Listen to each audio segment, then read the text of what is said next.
এক বুজুর্গ আল্লাহওয়ালা ব্যক্তি তার সাথীদের নিয়ে মক্কায় যাচ্ছিল হজের উদ্দেশ্যে।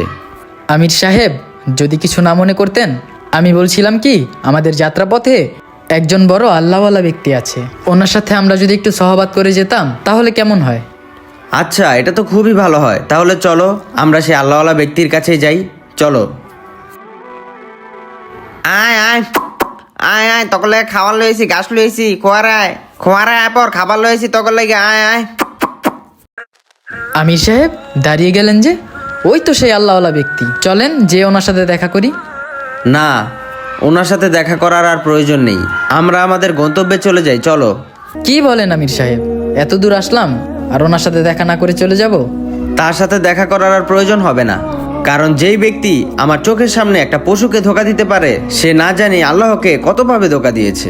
আর আমাদের রাসূল সাল্লাল্লাহু আলাইহি ওয়াসাল্লাম বলেছে, যে ব্যক্তি ধোকা দেয় সে আমার উম্মত নয়। চলো।